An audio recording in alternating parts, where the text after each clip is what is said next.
Our next speaker, who I trust is here among us, there he is. Otherwise, you hear me say something while we find him. Wait for him to come forward, is Dr. Jay Lorsch. He is the Karstein Professor of Human Relations at a little-known school along the river, Harvard Business School. And the topic of his conversation will be American demographics and American business. One of the things, as he makes his way forward, that we are looking to do with this program is to get some smart people, both in this room and in other places, virtual places, to really try to thresh out and work through some very complicated questions with a lot of variables. And as Dr. Kotlikoff mentioned, a number of different factors in this really strains all of our intellectual resources and computational resources. But that doesn't mean we shouldn't try, and I think we need to look at a diversity of perspectives to be able to move forward effectively. So with that, let me introduce Dr. Lorsch.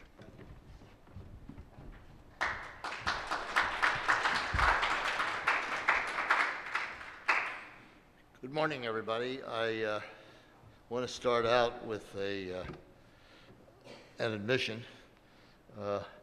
I'm not a serious scholar in demography.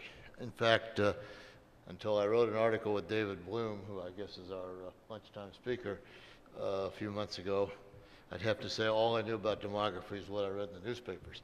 But I got kind of intrigued by it as a result of reading that article. And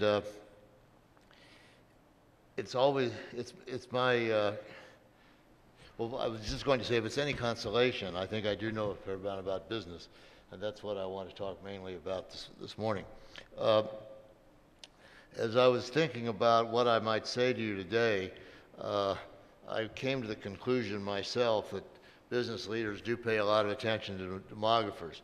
But to test this idea out, I was riding up in our building the other day with in the elevator with a couple of my colleagues, one of whom is of my vintage and the other is a young scholar who's of Indian background. And I asked both of them, do business leaders pay any attention to demographers and demographic facts? And they looked at me like I was mad, MAD, crazy.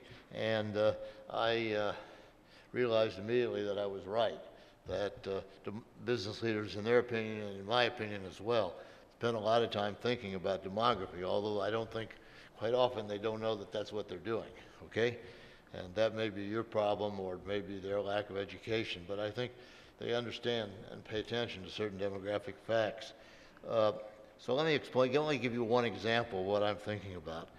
In the late 90s, I was on the board of a German-Dutch company called Benckiser, which is a manufacturer of and marketer of household products like soap, dishwashing powders and machines, laundry soap, water softeners, that kind of thing.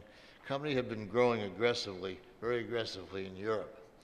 And the board and the management came up with this idea of merging this really kind of high-flying, fast-growing company with an old stodgy British company called Reckitt and Coleman. Reckitt and Coleman had been founded over 100 years ago and was sort of dying a slow death, but it did have two big assets. One was a good reputation in India and in other parts of Asia, and the other was some products, most of which were not of great importance, but did give the company a distribution system in that part of the world. And based on those two assets, we decided very quickly that it would be a great idea to merge our company with their company because we believed the basic premise that the board and the management were operating on was a demographic premise, which was that those two areas in the world were growing rapidly, not only in population size, but in income, and there's a huge market for the kinds of products we had and were selling. And in fact, it obviously has turned out to be true. The merged company has been a huge success. basically because we operated on demographic facts. Now, the point I'd make to you is I can't say that I ever heard in those discussions about whether or not to do this merger any statistics, demographic statistics, but it's very clear to me that everybody in that room understood one basic fact. There was going to be growing income and growing population in that part of the world, and we wanted to be part of it. So I think this example illustrates one way business leaders take demographic facts into account when they're making decisions. And that's when they think about markets, customers, expanding, growing their companies. But there's another way in which they do that, and that is when they think about labor costs, workforce, and so forth. And I think there's a great example of that if you just think about what's been going on in the auto industry in the U.S. and in Europe for the last 25 or 30 years. We've seen Detroit dying until very recently, until the Obama administration invested in it and got it going again. But before that, if you think about it, almost all the automobile manufacturing in the U.S. had been moving to the South, where there were lower labor costs and also, I think, less unionization, which basically gave the manufacturers, both European and American and Japanese, opportunities to manufacture product within the United States at a lower cost. And I think that, again, is another example that business leaders do pay attention to the kinds of facts you're interested in. Okay, where I am here. When one hears or reads accounts of business decisions, justification is usually explained in economic terms. Growth in revenues and profits, for example. One rarely sees an announcement of a business combination or new market entry explained in only demographic terms. This is not surprising, since business leaders have been educated and do believe that their primary responsibility must be to return to profit for the company's shareholders. The focus on profitability tends to drive out public acknowledgement of broader trends, which are the underlying causes for the decisions which we make. Over the past 20 years in America, there's been an unrelenting focus among business leaders on increasing shareholder value. And it's been a particularly strong belief on Wall Street, I think, in the investment community. And that's the justification they give for any of these management decisions. In essence, senior executives, board members, and shareholders have reached a consensus that the important purpose of American corporations is simply to enhance shareholder value. And I assume you've heard some of that or read about it. This idea was put forward by two scholars at the University of Chicago, Jensen and Meckling, in an article published in 1976. It's called The Theory of the Firm: Management Behavior, Agency Costs, and Ownership Structure. I don't recommend that you read it, but I just want to cite it as something that's really has had over the past decades a fundamental effect on the way business leaders have thought in this country. The idea has caught on broadly among economists, among business leaders, among lawyers, among scholars in both the law and in business. The only problem is it's rather short-sighted. But it has led to a growing concerns about too great of a focus that managers have on their company's short-term results. However, in the real world of corporate decision-making, where I've spent a lot of time, I would say that executives don't spend as much time thinking about shareholder value as they're alleged to do. So maybe they're smarter than the people who are supposed to be the scholars in the field. So while the popular notion on Wall Street and elsewhere has grown that what really matters are short-term increases in shareholder value, decision makers at the top of companies with which I'm familiar retain a long-term focus. For example, in a recent survey we did at our school of 9 large public company boards, we found that these directors were not very concerned about the next quarter at all, but were much more concerned about what would happen in the next 2 years or even longer. Some of this, of course, depends on what kind of an industry you're in, but they do take a much longer view than I think they're given credit for, if this survey is at all valid, and I believe it was. Nevertheless, the emphasis in the financial press, I would say, and the market analysts and those kinds of people continues to be on short-term results. This emphasis has not been publicly challenged until the last few years. However, there's now, I believe, a growing acknowledgement and argument that the purpose of companies in America must be broader than just short-term shareholder value. One advocate of this point of view has been the Aspen Institute, which I know you have some connections to. For example, in a recent, and I would say also that a number of my colleagues at our school have been taking the same point of view. For example, in a recent Harvard Business Review article published, I think it was in January, February 2011, my colleague Michael Porter and his co-author Mark Kramer wrote an article entitled Creating Shared Value. The basic argument they made is that we must reinvent capitalism to focus on not just shareholder value, but to focus on creating shared value for other corporate constituencies. This is an idea which is not necessarily new. It's been alive and well in other parts of the world, notably Europe. But I think it's a shift in the intellectual premise which underlies a lot of what's going on in business now.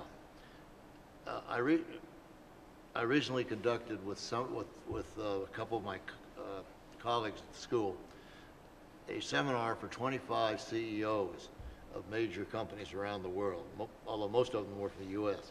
One of the things we spent time discussing with them, and they with each other, was the idea of shared value. In essence, they exchanged ideas with each other about what their companies were working on to develop new ways of doing business which would benefit customers, employees, and communities, and at the same time would provide a return for shareholders. Let me give you one example because I think it's pretty easy to understand and pretty typical of the kinds of things that are being thought about. One of these gentlemen was the CEO of a regional bank in the southeast of the United States, and he does business in a region in which there's a large proportion of low-income customers. And the bank, until very recently, hasn't really paid much attention to this market. They just didn't use the bank. That was not, the bankers, this is the CEO and his staff began to realize that this was a missed opportunity, and they began to focus their attention and are continuing to focus their attention on how can they provide services for people who really have very low incomes, but yet do have some need for financial services. And they've been working on it, I think, with great success, both in a financial point of view and in gaining acceptance in their communities. So that's just one example of what these guys were talking about, and I think it bodes well for American business. So the idea is not only to serve customers better, but also to achieve the benefits of having these customers use, in their case, the services of the bank in a way which also returns profits to the company. Nobody's against profits, it's just a question of figuring out how better to serve your market.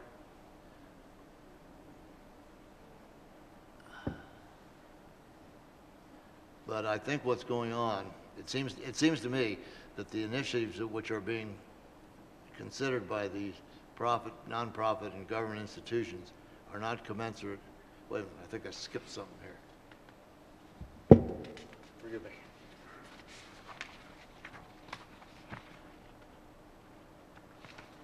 Yeah, okay. Let me start.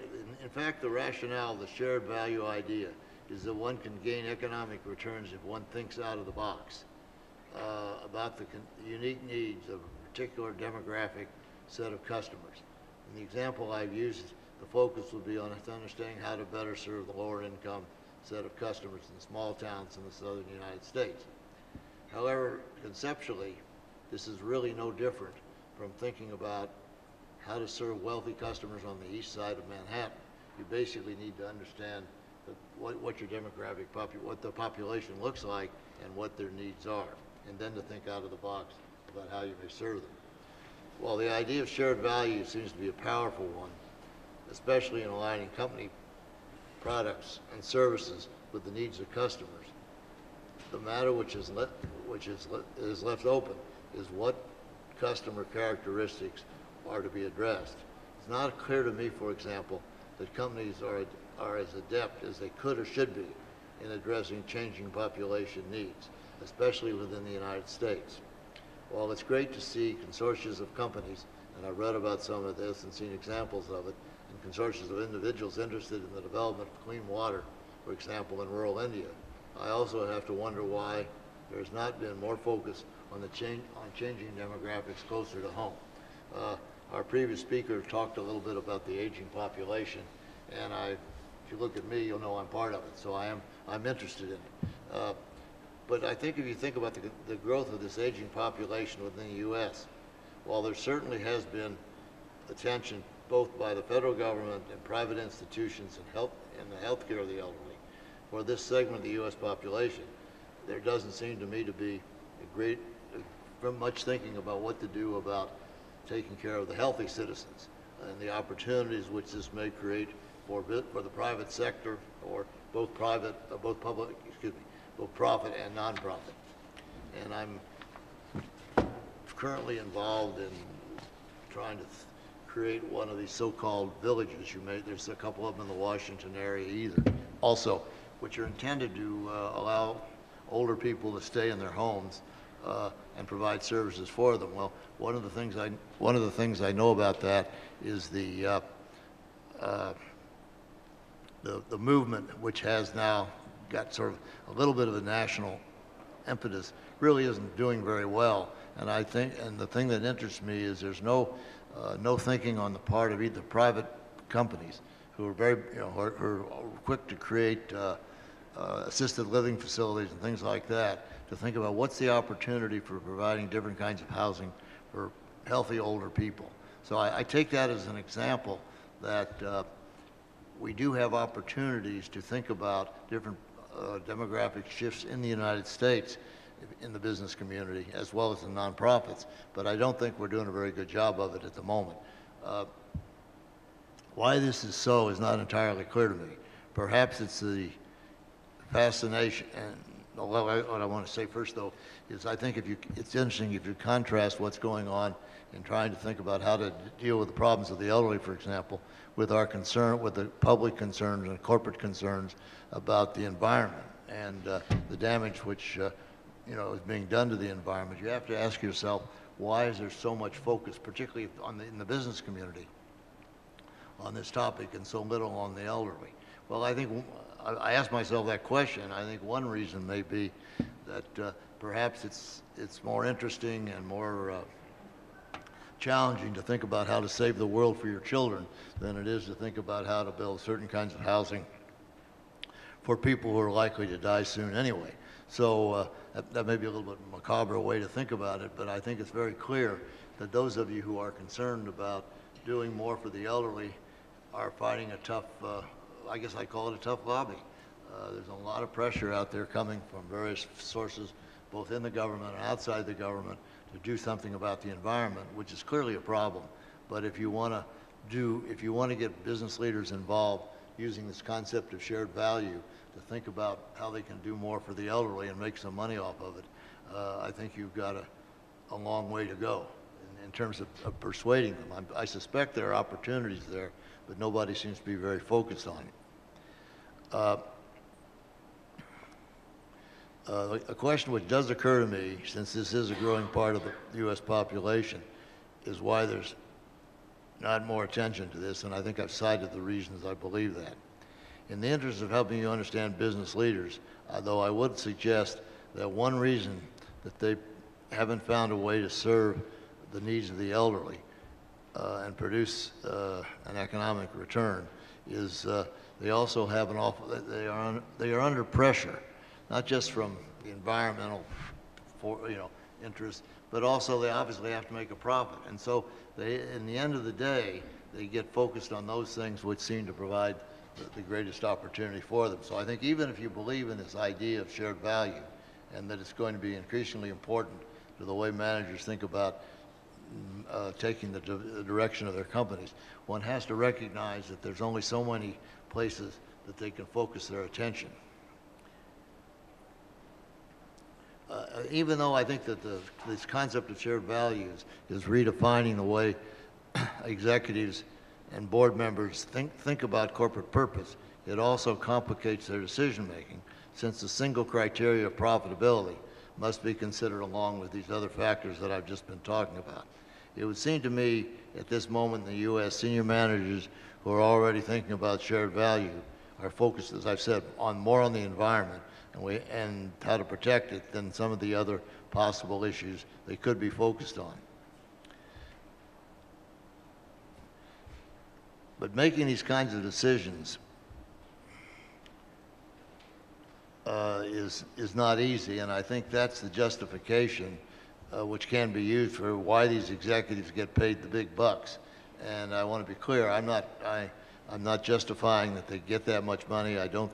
In fact, I think one can make a strong argument that the pay of senior executives is too high and probably in too many cases not really having an important effect in giving them an incentive. But nevertheless, that's where we are, and that's why they get, they do have complicated jobs. That's the point I want to leave you with. And trying to make the choices and trying to move in new and innovative directions is not always easy. The challenge for you, and I think others concerned with the population shifts around the world, is to enable these business leaders to understand the changing environments they face here in the United States. And I've been talking mostly, obviously, about the United States, but also around the world. And I think one of the things that I know from my conversations with lots of these business leaders is they are very much globalists. I mean, they are focused on the world. And it doesn't matter whether you're talking about the CEO of an American company or a European company. They're very, very clear that we are living in an interdependent global economy, and they're trying to figure out how to operate around the world. Just one example, they're very concerned, for example, they're very concerned about the use of language in their companies, and the questions being addressed: what happens if we decide to use one language? For example, a Japanese company deciding to use English around the world. We see a lot of examples of that kind of thing, and I think it's an indication of the recognition that these leaders have that they are global, that they have to operate globally with executives from around the world who have to be able to communicate with each other, and most importantly, I think, for our purposes here today, they understand that the demographic facts on the ground in different parts of the world are really what define the markets that they're pursuing, and that's where I started. So I think my main message to you today, which has been chopped up a little bit by the conditions on the ground on the stage here, is that demographics do matter to executives. They don't know much about it. I think what they're most concerned about is growth, where the growth is going to happen, and how they can take economic advantage of it. And I think they clearly also feel a responsibility, although maybe they should feel it more quickly, for trying to provide safe and, humane working conditions in different parts of the world. For example, I think the response to what happened recently in Bangladesh is an example that while they may have gotten themselves into something they didn't completely understand, once they see where they are, they're trying to figure out how to correct the situation. And we could argue they should do a better job of getting into understanding these places in the first place, but at least I think we have to give them credit for recognizing that they can't continue to operate. And that, I think, is where, and I'll end on this note, that's where public opinion in the U.S. Or in Western Europe or in the developed world does affect the way business leaders think about what's going on in different parts of the world. And I think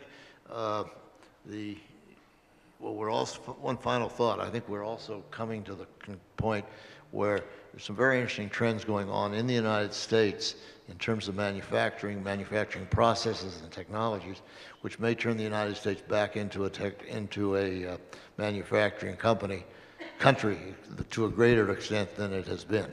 So thank you for your attention, and I'll stop right there. Thank you.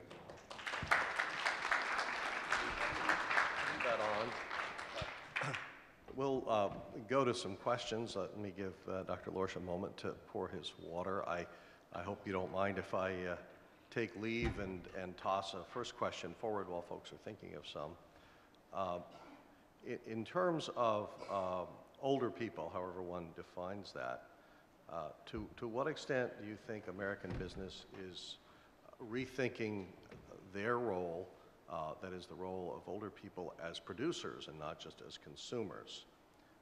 There's a phrase, and I'm not an expert in this field by any stretch of the imagination, but I came across a phrase recently, and that was the trying to get away from the rectangularization of age, the idea that when you're 64, you're in the workforce, when you're 65, you're out, and that might have been true in the days when people worked in factories, because 40 years or so of that and you were just plumb worn out.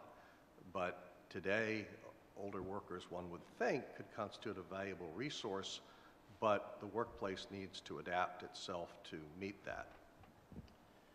Well, I don't think there's any question that some companies are accepting older workers. I mean, you can go to Whole Foods, and it's amazing the age of some of the people running cash registers or stocking shelves. Not that that's a particularly desirable job, but I think it's an indication that the idea that you have to retire at a certain age is not as strong as it used to be.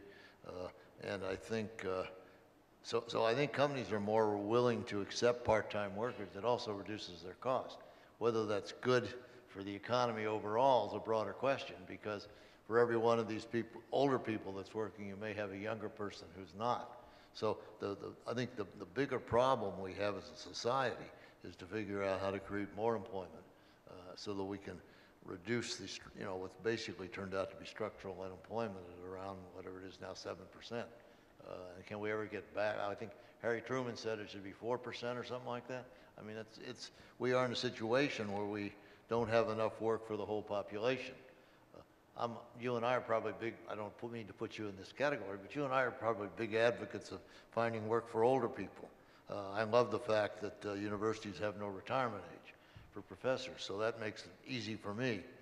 But it's, there's a lot of places where if an older person takes a job, it's blocking the opportunity for younger people. So you have to consider that piece of it too. Questions from the floor? Yes, ma'am. Microphone is going to be there in 1 moment. Okay. Thank you. I appreciate your presentation, but I do have some questions if you can address. Currently, we are talking about the company to think and to figure out the demographic of the workers or the consumers. The problem now is our capitalism is not really based on what we consider capitalism, which are based on a really free market mechanism. By that means, not really manipulated or misleading information or secrecy. There's no accountability, there's no reliability on the data collections.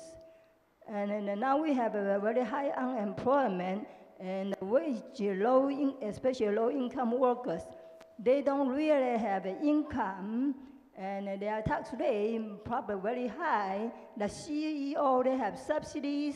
The corporation has subsidies. They have offshore shelters, and they have outsourcing, and they utilize maybe land grabbing or genocide to take all the opportunity, all the land they have, all the natural resources. So by this kind of unfairness, and the consumer really didn't really high demand. The demand is really high, but in the reality, they cannot get it. So I just wonder if you can propose a real proposal for our officials to do the right things, so the people's voice can be heard. The corporation subsidize, maybe financial institution should be financial taxations. Okay. So I guess I don't know what I know what your position is, but I'm not sure I know what the question is. Well, why don't you share your position? Okay, I will share my position with you. I mean, to the extent you're suggesting that some of the laws, let's just take the tax example that you mentioned. I agree with you. I think that we have a huge problem in terms of the tax policy, which allows companies to keep profits offshore without paying taxes on them. I mean, I think it's been a big incentive for a lot of companies to move manufacturing and other activities outside the United States. I don't like that. I don't think in my view, it's not contributing to the development of our country. But fortunately for me, I guess I'm not in the Congress, so I can't do much about it. But I think we should be thinking about those kinds of policies, which affect the way American corporations are acting. So that would be my position. Other questions or comments about the relationship? Yes, sir. I'm Brian Check with the Center for the Advancement of the Steady State Economy. I'm curious, in your estimation, what do you think is more important to the business community and to the corporate community if they had to choose between two things? One would be economic growth, very simplistically speaking, growing GDP, or free markets. Let's say you could have one or the other, but just one. What would be more important, do you think? It's a question about the psyche of the business community. I'm not sure. You're giving me a tough choice. I think they're both important in the way business executives think. I think at the end of the day, probably, if they had to, if they were saying policymakers must make a choice, they'd probably talk about economic growth. I think they do understand at least the ones I come into contact with, they're not unsophisticated. They understand sometimes you need to create rules to constrain their activities, and I think the thing they really seem to be concerned about is the health of their companies. Okay, it's been turned, as I suggested before, it's been turned into almost a sort of a caricature. That this notion of shareholder value has sort of become the only thing that people talk about, but the reality is that shareholder value, is driven by something much more fundamental, which is the success of the company, and I think that's what the executives with whom I come into contact are really concerned about, and I think they recognize that if you were worrying about shareholder value today, you'd be feeling pretty badly about it because the market has just dropped whatever it was, 2.5%. And you had nothing, probably your company had nothing to do with that. So they recognize that's a variable that's really outside of their control. And that the only thing they can really focus on is the health of the company. And that brings you back to growth, I believe. Borrow your microphone for a moment. I'm going to, well, Joe Lynn, go right ahead. And then I'm hoping to get another question in myself. But go right ahead, Joe Lynn. Mike will be with you in 1 second. There it is.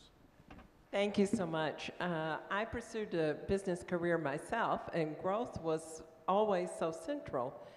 But could you comment on if we really are looking for population stabilization, do you envision that there could be healthy businesses that are successful, even with a stable population? You mean population around the world or within the United States? Around the world, really, and both, I suppose.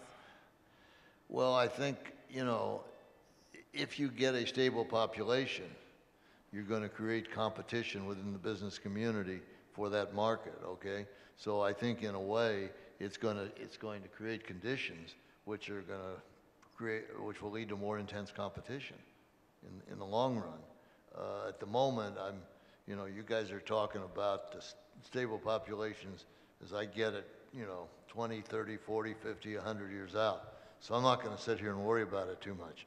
But I think eventually, if you've got stable world population, it's going to have an impact on the kind of business activity. Although there's another variable we can throw in there, which I think is terribly important, which is the development of technology, the development of new products. Even a stable population will like new things. Witness what's going on in the handheld devices business these days. So I mean, it's not just population which affects demand, although that's a big factor. Well, actually, you took half my thunder, maybe three-quarters of it, because I'm so glad you went in that direction, because I think a topic that hasn't been addressed too much so far today, but that seems from my reading and discussions on the subject to be critical to this, and maybe the real wild card in the whole process, is productivity, and how to increase productivity. And you know, productivity is not only a matter of getting each worker to produce more, but getting more value out of the resources that we use so that we don't need to use as many resources. I mean, there's two sides to this coin, and the nice thing about the latter is that from an ecological standpoint, it creates a virtuous cycle. And it also can help companies. I know, and I'm more of a statement than a question here, but I'll turn it back to you. I know that some big companies have found ways to generate significant revenue for themselves by reducing their waste stream. And they may have done it, one can speculate whether they did it more because they cared about the planet or because they cared about their bottom line, but the end result is the same. So it just seems to me that when you look at everything from the long-term impact of an aging population to so many other challenges, that even small changes, or what would seem to a layperson as a small change in productivity of, say, 0.5% a year, could have an extraordinary impact over time. And I was wondering if you'd like to take that in any particular direction. Well, I think of two things. One is, you know, let me start with the second one I thought about, which is, you know, one of the other people that was attending this seminar with these CEOs is a woman who, of all things, runs a junkyard, but it's a global junkyard. It's a very large company that worries about recycling material. And if you begin to think about what business she's in and the way they conceive of it, it's really basically taking material that would otherwise, you know, be in a landfill and doing nothing and figuring out how to tear it apart and recycle it and put it back to work again. And it's a very profitable business. Now, I call it a junkyard because when I grew up, junkyards were junkyards, you know. You just let the stuff rot. But today, I think there are people like this company, companies like this company, who understand that recycling material is a fundamentally important thing to do, is a way of saving the, you know, of using the environment and lengthening our capabilities with the limited resources we have. Now, I had a second example that you had. It's gone from my mind. It'll come back in a minute. But I think there's no question that we're living in a world where it's not just I don't know, the other thing I was going to think about, excuse me, is if you think about the U.S. as a manufacturing country, I think we were sort of written off by ourselves as well as by the rest of the world. And yet, if you look at I've seen several articles about this, there's now new technology, going back to the use of technology, where you can literally print on a computer printer parts for a car. And there's obviously several steps that come after this. The point I'm trying to make is the manufacturing technology is changing to such an extent that it's making the United States a better and more economic competitor than we were. So I think technology is a huge factor in the way all this plays out. Great. We have a question back there. Hi, I'm Greg O'Neill. I'm director of the Public Policy Institute at the Gerontological Society of America here in D.C. And although my question was kind of addressed, the comments that were just made by John and Jay about productivity and growth in an aging society, I've got a great example for you to look at in the recent Harvard Business Review. There's a profile of BMW, and essentially they looked at their labor force, and they thought, you know, their managers were quite concerned that about 20 years out, the median age of their worker would be about 5 years higher. And they realized that as such a big company, they could create a plant today where the median age was 5 years higher just by moving workers around. So they actually did this and tried to figure out, you know, when you have in a plant a lot of workers where the average median age is much higher, what do you need to do to keep productivity? And the short outcome, to give away this article, is they found about $70,000 worth of changes to the production line, putting in some chairs in some places, putting in wooden floors instead of concrete, easier on older workers' knees. created productivity gains that were still there at 9% a year later. And a lot of that was because they put together the teams with, they were also, of course, very concerned about their engineers retiring out and not having a good succession plan of skilled workers. So they found that actually the teams, having, you know, young trainees with the older guys on the line was you know, creating new efficiencies, and new things were being developed, like new innovations were coming out of it. So I thought that was really, really creative because, like you said, many companies don't really think about this too much. I think, you know, shareholder keeps you focused on the quarter to quarter, and demographic things are long-term trends. But if you be innovative like BMW was and think, you know, we can actually simulate this or think about the kind of changes we can do to, you know, turn this into a benefit, it's really important. And the other one I'll share, because I love this one, I yesterday was on the phone with a group in Sarasota where, you know, Florida has a high average age, and Sarasota definitely does. And Sarasota has turned this into a plus. They see their aging community as a competitive advantage. And they've created for companies, and they're doing this with housing, who can bring a product or technology into that area. They can bring it into 1,000 homes of older adults who are part of one big test market. And they're shopping this out to many companies who are interested because they can, again, you know, find a group, concentration in an age group, and do simulations of what a product launch might look like and what its adoption rate might be. So I know it's not a question, but I thought it tied nicely with everything you guys have been talking about. Yeah, I appreciate it, and I absolutely agree that, I mean, perhaps I didn't answer the question very well, but I absolutely agree that if we think about people living longer, we've got to think about using is the wrong word. We've got to think about them living meaningful lives longer, okay? And I think that companies that are doing that are doing a service not just to themselves because they've got good employees, but because it's a service to society, because they're keeping people alive, not just physically, but intellectually. So I couldn't be more enthusiastic about anything than I am about this idea of trying to figure out how to use older employees and find work for them. And I think as a society, we haven't really adjusted to the changes in longevity. I'm talking about the United States now, that we need to. I mean, we're still kind of living in this world where people retire, in their 60s? And I think that's not good for the society. The only problem I have with getting more older people at work is making sure that we expand fast enough so that we provide employment and activities for younger people and don't deprive them. In the search for meaningful work for older people, we don't lock out younger people. And I think the problem we've got as a country is that there's still not quite enough work to go around to keep everybody employed and to create the kind of society I think most of us want. So I think the idea of expanding American business at home is a huge goal that we should all be thinking about. Do we have any other questions or comments on this particular topic? Oh, I'm sorry, in the back.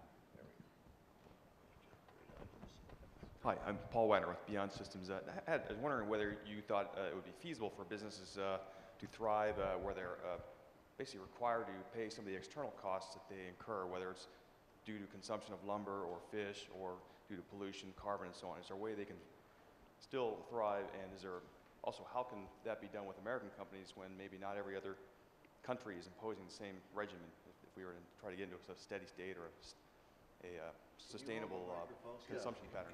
Can you hold the microphone closer? I'm having The microphone's not good, and my hearing went very bad very quickly. Sorry, okay. I was just asking, do you think American companies could thrive where they're required to pay external costs in increasing scale, whether it's for lumber, fish, or for pollution, carbon, and so on? And is there a way, do you see a way to transition for American companies to thrive even though not all foreign countries are requiring the same scheme? In other words, could we introduce a system of tariffs, or do we really need a global treaty before we can start to balance external costs with thriving companies in the U.S.? Prosperity. I'm not an expert on the subject, but it does seem to me that, you know, we can't think about the U.S. economy in isolation from the rest of the world. We, you know, whether we like it or not, we are interdependent with all these other economies, and we have to figure out how to be successful in that kind of competitive world. So I don't think we can do anything to give ourselves an advantage, you know, and disadvantage other people. I think other countries. I think the more we do that, the more we're headed in the wrong direction. So it's not, the answer to those kinds of questions is not simple, however, because you're trying to balance, you know, our own domestic well-being with the well-being of other countries with whom we're trading, and that's even more complicated, I think, than the way we operated 100 years ago. If I could just put a different spin on that, on the topic at hand. In a very significant way, American business has operated at a significant global competitive disadvantage when it comes to healthcare because of the way we have structured health coverage. Individual businesses have paid historically a very large share of the premium cost, whereas that's a broader social cost in many of our competitive nations. So that when an American company has to price its goods, it has to take into account the considerable costs of providing health coverage to its workers, whereas a competing company in Japan or Germany doesn't have to treat that as an internal cost. So, you know, these things work in more than one direction. I think one of the challenges, if we do start to compel American companies to pay for the extrinsic costs of using up natural capital, you've got to have some kind of a trading regime so that you don't just see all the business go somewhere else. I'm not a big fan of tariffs in general, but this might be a case where that's necessary to kind of leverage the system effectively. The other challenge, of course, and I'm kind of going out of what I really know much about, but I spent a whole lifetime doing it, so no sense to start just a little late in life to worry about it. It is that we often get into this situation where it's harder and harder to say what is an American business. You know, many corporations are really global in nature, and many products are the product of many different components from many different places. So, as I recall, and I remember this from not too long ago, the car in the United States, at least a year or two, that had the most American components was a Toyota. So this all gets pretty complicated in terms of defining where the lines are. I guess we have time maybe for one last question or comment, if there is one, before we adjourn for lunch. Not seeing one, I will explain to folks. Thank you very much, Dr. Lorsch.